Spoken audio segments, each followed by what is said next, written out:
Blessings and greetings, my angels. Thank you for joining me. I am Tuga, and welcome to another angelic and energetic moment with me here at Sacred Sagittarius Angels Answers All, your Sagittarius channel here on YouTube, bringing you love, light, and the messages as I am spiritually guided and intuitively guided for Sagittarius. We are now tapping into your weekend reading. This is the second full weekend reading for the month of July 2024 as we know it. But as with all readings, know that this is timeless. And as with all readings, know that your intuitiveness and the energies of the people that you interact with and the choices that you, Sagittarius, individually or collectively make can alter anything that is shown here today or throughout any time in any reading.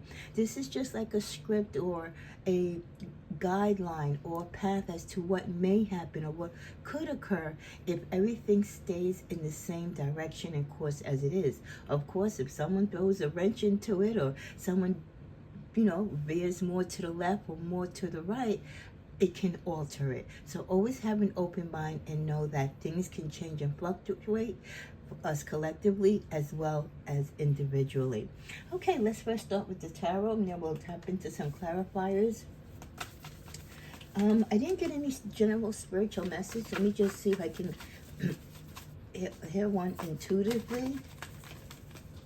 It's a reminder for you, Sagittarius, this weekend that God is the light, and He's asking many of you to speak to Him, to correspond to Him, to recognize Him, to give thanks to Him for the light that He tries to instill in your life, for the light in the path that He's trying to show you and brighten for you to gravitate to. Many of us, we wake up, I know I do many times, asking God, what is my purpose? Show me my purpose. Guide me towards my purpose. And He's always saying, in many ways, through the readings or through our actions, through the signs and the people that come into our life, the lessons that we go through our soul connections, what those things are that we need to know, what those things are that we need to work upon, what our purpose is, or at least get us towards that if we're not aligned with it at the moment. So God, we thank you for the light that you continue to shine through the ways of your angels and all the ways and forms of tools, divinely that you try to guide us. May we receive your light, accept your light, and live in your light now and forever. Amen. Hey, what is the message we start out today with? We can't get away from these Ten of Swords. I'm telling you, the Ten of Swords keeps following Sagittarius in my readings a lot. I notice. Overall energy of the Wheel of Fortune, I would say that's been kind of frequent too in a lot of readings for the month of July so far. But that's a good thing. Okay? And the good thing with the Ten of Swords that I always like to emphasize is that this is the end of the suffering. Whether it's suffering regarding your employment, your love relationships, difficulty that you might be having with your family or extended family, estranged friendships, whatever the difficulty or challenge is that was brought to you or that you've put yourself through, it is near an end. You are at the end of it. All the backstabbing, all the loud chatter and the haters, everyone who's wishing you wrong and accusing you of wrong things, and you just had like maybe, a cycle of bad luck, or it seems like things have just not gone right for you. And we do go through those life cycles. Not every day is going to be a great day. Not every day are we going to be able to truly find that silver lining in life, even though we know it can and does exist. So go through the cycles we must. We bear it on the chin, but you are towards the end of it. And for many of you, you've already transitioned out of it. Now what do you do with those lessons? What do you do with all that knowledge and wisdom that you now have gained? Well, what do? You fill your emotions and cups with that knowledge to make you stronger, to make you happier, to keep you hopeful, and to align you with your spiritual journey and your purpose. You don't let the worst of times get to you. You let those worst of times anchor you and guide you and secure you for your present and towards your future to enjoy better times, more rewarding times. Let this past energy of the Ten of Swords with the hurt, the betrayal, no matter who or what caused the pain and suffering,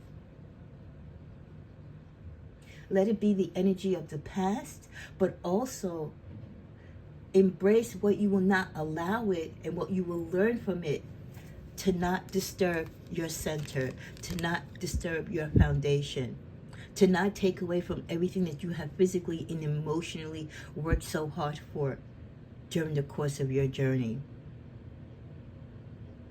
And we're not just talking about the material things, but we're talking about the emotional things that you've gone through and the things that you've stored and the blessings and the knowledge and the protection and the boundaries, all these things that you have gathered through your many experiences in life. They're stored up in these cups, in these 9 cups. All those emotions, both good and bad, your victories, everything, it's all stored within you. And you don't let anyone ever take that away from you. So for many of you, you are recovering from the downfall or the past energies that might have depleted you for a moment, might have strained you, might have delayed and taken away the light, only for a short term. But you're back, you're in control. You know what you have to do. You know what not to do. You know where to store your affections. You know who to give your love to. And you also know who and what to not give your energy to. For here we have the Knight of Swords coming in. And what does this Knight of Swords really bring to Sagittarius? Let's dive into this more. I'm going to check further into my notes so we can get a more broader understanding of what the energy is of the Knight of Swords, especially following and accompanying the energy of the Nine of Cups.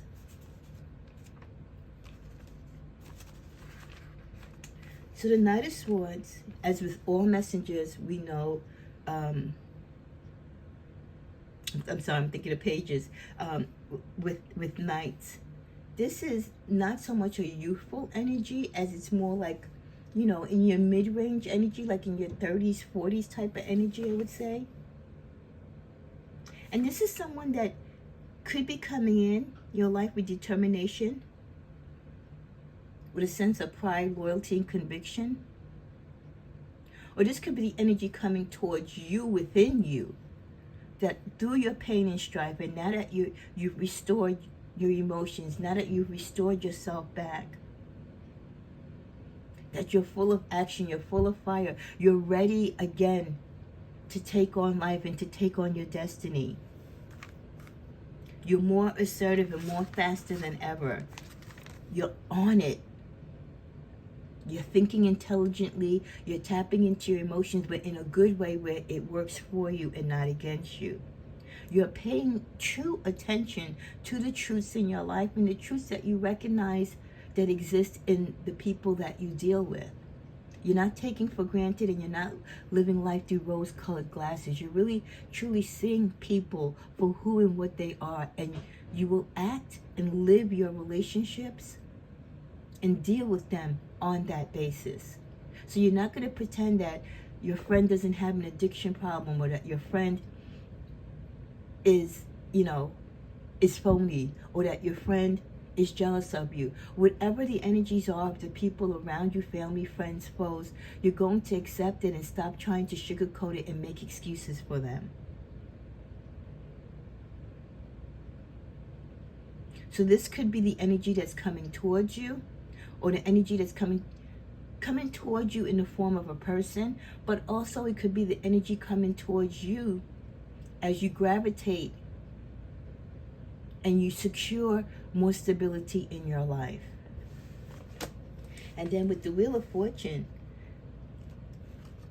for now in this time of your life, as we approach this second week of July, as we know it, things could be coming full circle. When we look at the energy of the Wheel of Fortune for you this weekend, there's a lot to look into here. First of all, the Wheel of Fortune is aligned with our planet, Jupiter, the planet of what? Expansion, right? It's a time of changing cycles. It's the wheel keeps spinning. It goes round and round and round. So for many of you, again, you're leaving this turbulent cycle of hurt and pain, and you're coming back forth around to a more stable, more loving, more giving, more understanding path along your journey. For many of you, it's starting over, fresh, promising yourself not to make the same mistakes, not to go down a wrong path again. Starting over in however and in which way or form starting over means to you individually, Sagittarius. It could signify the rise and fall of your confidence. It displays to you with the Wheel of Fortune the energies and the results of either the rise or fall of the progress that you've made thus far. New things can be happening with you financially in terms of money. And this might be a time where things will happen that you don't understand. You may not want them to happen, but it's fate. They will happen. And as you go through life and as you progress, more and more you will adapt and hopefully learn that what is in the past needs to stay in the past. For what is Jupiter?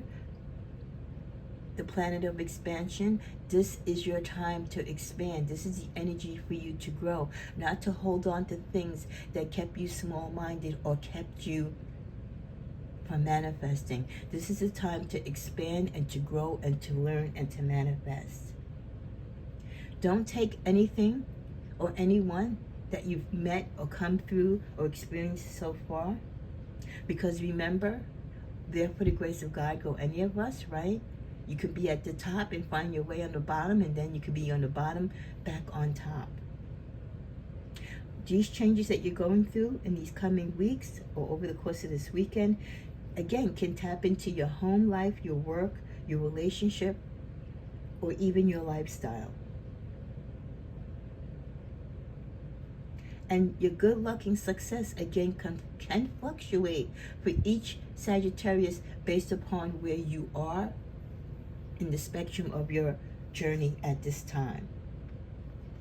But it's a reminder to keep your optimism and your hope alive. Tap into your inner wisdom. And stay close to your spiritual desires rather than your earthly desires. Remember to flow in the natural flow of energy with the Wheel of Fortune. Karma can also play a role during this time. And it's a lesson to be able to fluctuate and understand the cycles of up and down, good and bad. That it's all part of your journey. And also to keep in mind and don't lose track of the fact that you can't control what others do. You can't control what other people think or say about you. You can't control anything that an external factor might be trying to portray towards you or with you. What you do have control of is your thoughts, your actions, your deeds. So going with the flow of life and not consistently trying to fight against it will bring the right and positive changes that you need in your life. So continue to visualize during this time what it is you desire, what it is that you want to manifest, no matter what stage in that manifestation you may be in. Continue living your life as though You've already earned everything and you're living the best life at this moment. In the middle of the deck, we get the Knight of Pentacles and the Queen of Pentacles. Even though we shouldn't focus so much on material things, we do want to be in control of our money. We want to be wise about our money, our spending, how we invest it, how we help others and move forward with it. We can help others and others can also come to us with help when it comes to finances.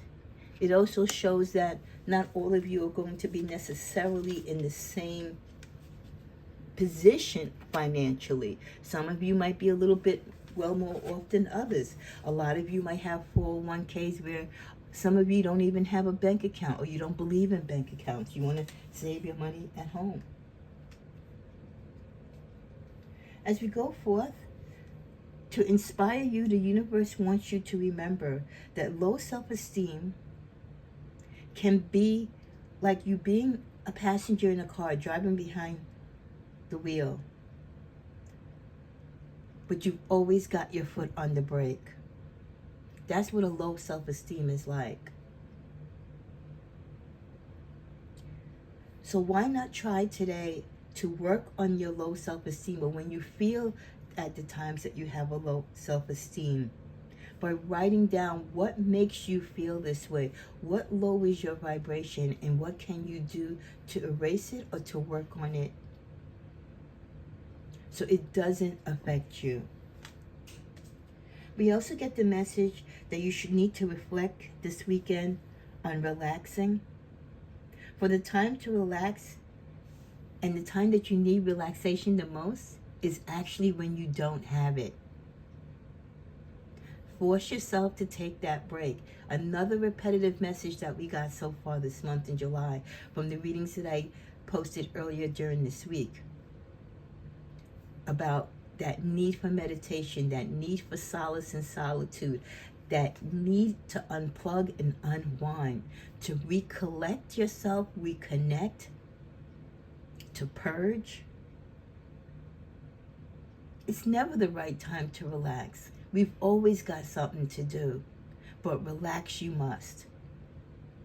So take the time, Sagittarius, to relax and unwind before bed and without your phone or any social media. And that is the challenge for many of you.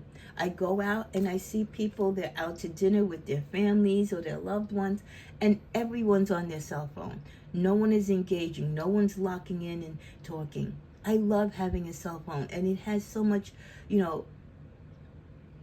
technical values and social good to it. But also there's so many negatives. We don't communicate. We don't talk. We don't put it down. I get scolded by family and friends when I don't pick up on the first ring, or they keep calling me, and it's like I've done something wrong because I didn't pick up the call at their beck and call. No, I'm not going to be held to this phone. I have things to do. I'll put it in another room, or I'll turn it off. And that's the practice that you must have. And when you're in social settings, with friends, with family, with your coworkers, at meetings, unless you need it for a tool, or you're showing something to someone on your phone, I think it's so disrespectful to have your phone and to be gazing in your phone when you're out to dinner or you're in a social setting when you're supposed to be socializing. That's why you're at a social event. If that's the case, you could just stay home or do something else and be with your phone all day. You're at a wedding. You're at a christening. You're at a graduation. I've seen from parents on down sit at these key moments in their children's life.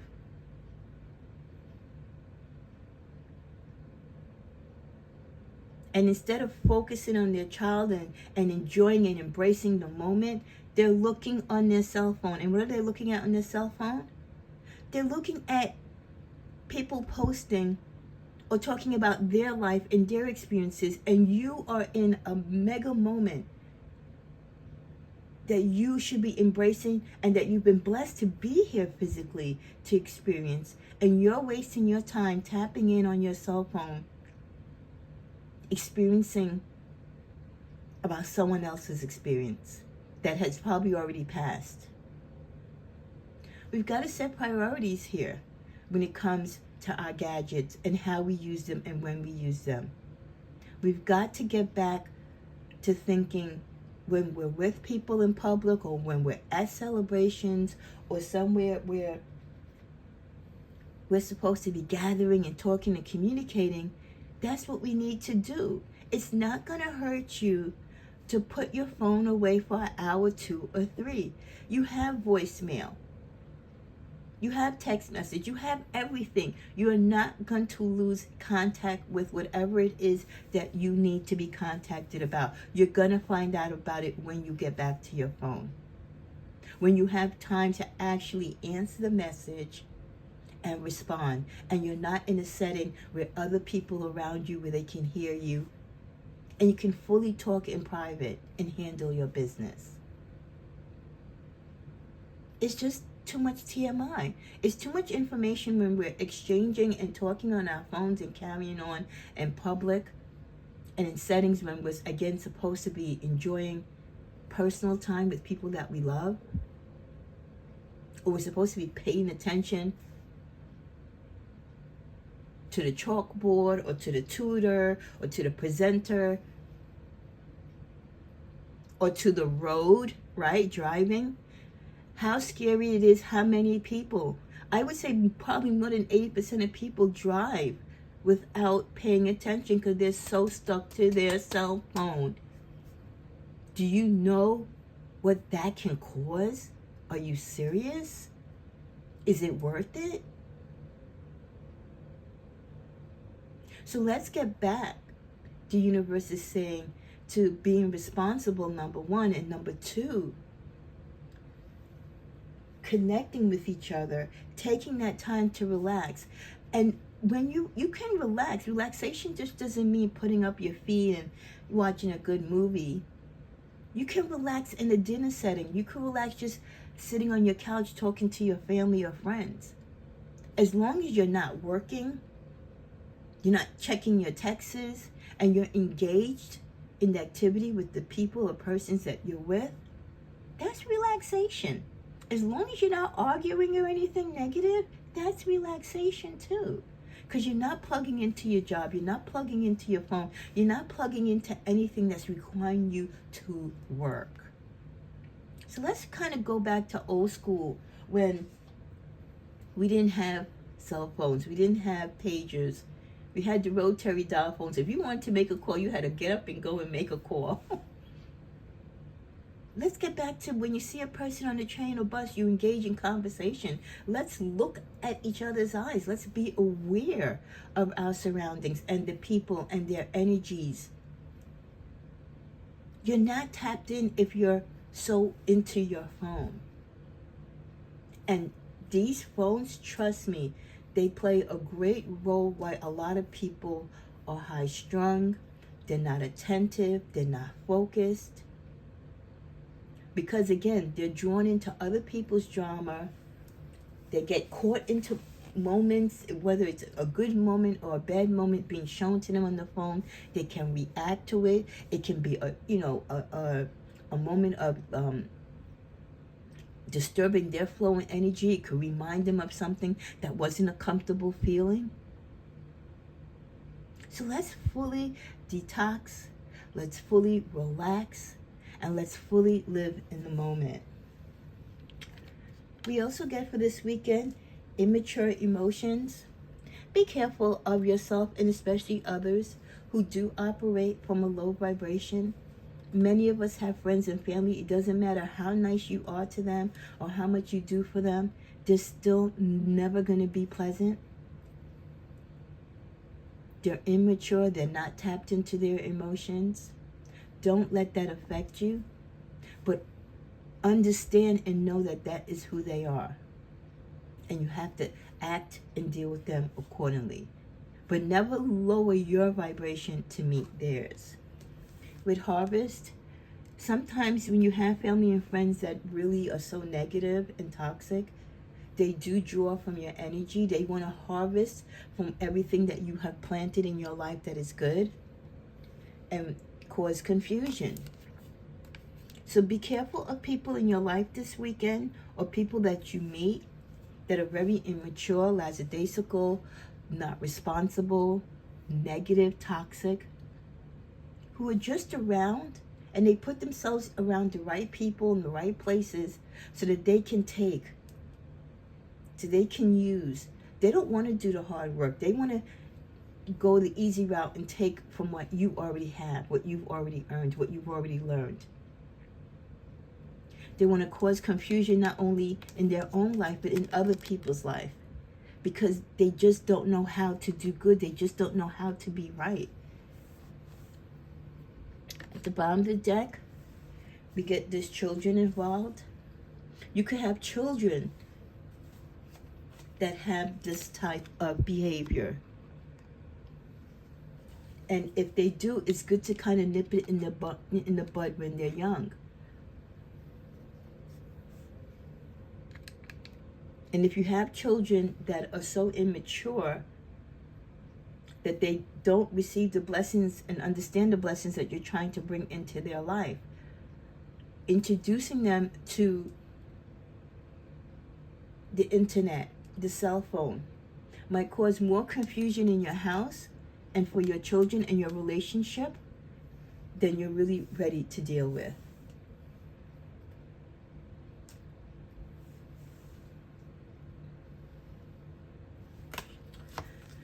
Someone is doing something very devilish this weekend, or tapping into something negative. Could be a child or someone that you know. They could be in a situation where they're going to be tempted to do something that can have very bad negative results.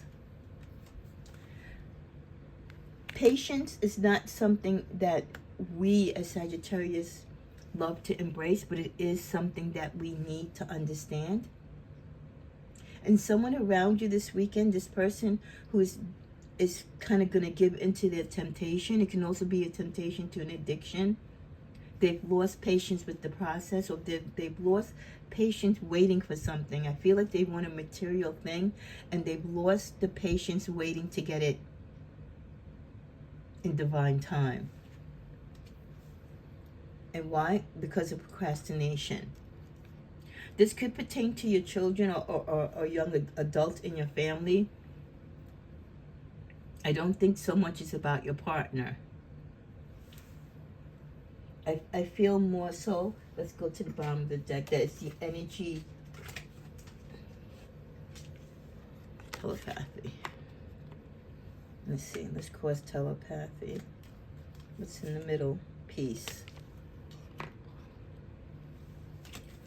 If you have a young child or middle-aged child where, again, you spoil them, or they're just used to getting whatever they want, or their social circle, their friends come from very well-off families, I'm getting the sense. And they might be trying to introduce them to new things, or kind of tempting them or challenging them to get things, or they ridicule them because maybe your child isn't financially, or your family might not be financially on the same level as their friends. And maybe you've promised your child something, or you know, they want a new car, they want something. And you know, you're like, well, I'll get it when I get the money, or I'll get it when I have time, or you'll get it when you deserve it. And they're losing patience with that. And they feel like you're procrastinating. Like you're promising them that you're going to take care of it, or that you're going to get it to them. But you're just saying that just to say it. You don't really mean it. And you're just trying to keep the peace within the family. So some of you might have could be even a godchild, a niece or nephew, where they're a little high-strung. They might be living life in the fast lane, or they have a circle of friends that are that way. And again, these friends could come from very, you know, well-to-do families, but your family may not be on that same level. And this person always seems to be wanting to be competing or in that realm of lifestyle, and you just, your family just can't do it, and not to the speed that his or her friends can. That can be challenging. That can be very challenging. So let's get some clarifiers on this. If some of my Saggies, as we close out this weekend reading, if you are going through challenges with a niece, a nephew, or your children or stepchildren because of social pressure that they have from their friends, they want the car, they want more allowance than you can afford. Let's just see what the clarifiers are on that. Wow. What was the first one? Again, the devil, temptation. A lot of temptation. And not to do the right thing. That can push your child or this young person in your family to make the wrong decisions. You're just trying to keep the peace, Sagittarius. You're trying to keep the peace within the family and trying to get this young person to understand they can't get everything that they want. And the more you try to keep the peace, the more things are kind of not working within this child, within the relationship as to how this child is acting to the family. They might be drawing more and more closer to their friends than they are in abiding to the family. You're noticing a big change and a big uptick in the drama between this child or young adult and the family. The bottom of the deck, but there is hope. There is hope. Continue to pray. Continue to be inspired. You continue, Sagittarius. Maybe you need, prayers, group prayers. There's powers in prayer. Maybe together as the family have a good praying session. Get that child involved and pray over the situation. Show them ways in how they can save money on their own and work hard to get what they have. Sit down and have a strong talk with them that, we all come from different financial roads in life, and we all have different expenses and different responsibilities and different lifestyles. We are different. And just because their friends, family might be rich and don't have to worry for nothing, God bless them, but your family may not be in that position. So you have to live within your means. And by all means, you're not going to put yourself in debt just because your child wants to wear the best sneakers and drive the best car and do everything socially to be in line with their peers. Maybe they need to get new friends that accept them on their level instead of them trying to raise themselves to other people's level. We need to work with our children to let them understand that the first truth and the first person they need to answer to is them. What they truly want. What do they truly desire? Not what their friends have and what they think they want to have because their friends have it. We have to get them to start thinking as individuals again. And with prayer, concentration, family, spiritual connections, positive feelings, motivations, affirmations, and the family, the key thing, the family being in the picture, working together and communicating with this child or young adult is going to make all the difference. Let's close with these last three cards. Some of you might be having some twin flame energy. I just did a twin flame reading, so some of you could be having a connection with your twin flame, or there could be some movement, some progress in the energy of you getting closer to your twin flame. The card dating, some of you might be actually dating your twin flame at this time. There's a lot of luck coming your way, or you have luck in your life now. So a lot of these prayers, this is a time to pray when luck is on your side. Someone around you this weekend definitely has a salty personality. Could be that spoiled child, right? And, you know, you deal with the salty personality the way that you know how. By the power of prayer, by communicating, and helping them avoid the temptation, helping them avoid that desire to be in the in crowd and to be competitive and in line with their peer group if it doesn't really pertain to their particular soul tribe. It's great to start teaching your children when they really have an understanding of religion and faith, how to be spiritually in tune. Talk to them about their divine purpose. You can both teach and grow with each other spiritually. To get rid of that salty attitude, because a salty attitude in a young adult or teen is only going to bring problems into their life, thus will become a problem into the family. So I pray that this weekend reading, which has tapped into a few things, which is great as always when the messages come forth like this, will guide you, will help you, and if it resonates with you, as always, be so kind to share and comment below.